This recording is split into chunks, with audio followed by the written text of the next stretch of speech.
सोलापुरातनं मोठी बातमी आहे। भाजप उमेदवार डॉक्टर जयसिद्धेश्वर शिवाचार्य यांची सोशल मीडियावरती बदनामी केल्याबद्दल पोलिसात तक्रार दाखल झाली आहे। शहर शिवसेनेनं ही तक्रार केली आहे। परराज्यातला महाराज डान्स करत असतानाचा व्हिडिओ डॉक्टर जयसिद्धेश्वर महाराजांचा व्हिडिओ म्हणून सोशल मीडियावरती प्रसिद्ध केला गेला आणि त्याच्यानंतर आपण बघतोय आता तक्रार केली गेली आहे।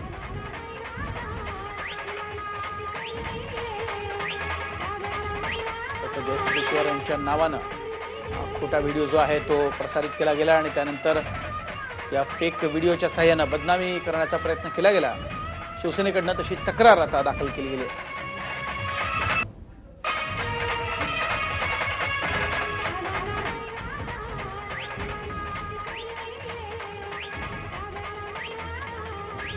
डॉक्टर जयसिद्धेश्वर स्वामींच्या नावानं एक फेक व्हिडिओ हा चांगलाच व्हायरल झालेला आहे आणि त्यानंतर आपण बघतोय की शिवसेनेनं आता उमेदवाराची बदनामी केल्याची तक्रार केली आहे। रोहित पाटील मध्ये सहकारी आपल्या सोबत। रोहित, काय अधिकची माहिती?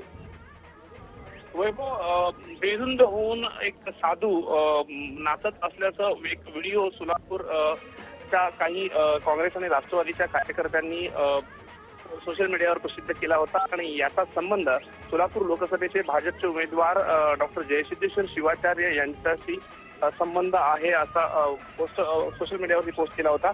शिवाय भाजपचे ध्येय धोरण आपल्या समोर असे उमेदवार हवे आहेत का, आपले भविष्य आपल्या मतात आहे, अशा आशयाचा मजकूर सोशल मीडियावरती टाकून त्याला हा व्हिडिओ जोडण्यात आला होता। त्यानंतर हिंदू महासभा आणि शिवसेनेच्या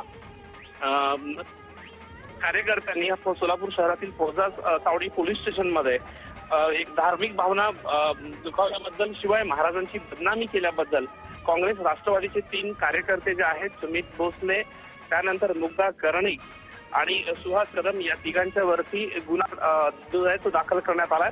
वास्तविक पाहता डॉक्टर जयसिद्धेश्वर शिवाचार्याशी या व्हिडिओचा कोणताच संबंध नाही। उत्तर प्रदेश मधील एक लग्न समारंभातील हा व्हिडिओ आहे। पहिल्यांदा हा व्हिडिओ जो आहे तो 27 जुलै 2013 रोजी प्रसिद्ध झाला होता, युट्यूबवरती प्रसिद्ध झाला होता आणि मूळ गाण्यामध्ये फेरफार करून यामध्ये कन्नड गाणं जे आहे ते मिक्स करून या व्हिडिओचा संबंध डॉक्टर जयसिद्धेश्वर शिवाचार्याशी जोडला गेला होता। त्यामुळे एकूणच धार्मिक भावना दुखावल्या आहेत, म्हणून सोलापूर शहरातील फौजा चावडीमध्ये आता गुन्हा दाखल करण्यात आला आहे। नक्कीच रोहित, धन्यवाद या सविस्तर माहितीसाठी। हा व्हिडिओ तुम्हाला आवडला असेल तर असे आणखी व्हिडिओ पाहण्यासाठी TV9चं YouTube चॅनल सबस्क्राइब करा, बेल बटन दाबा। ताज्या घडामोडींसाठी लॉग ऑन करा tv9marathi.com।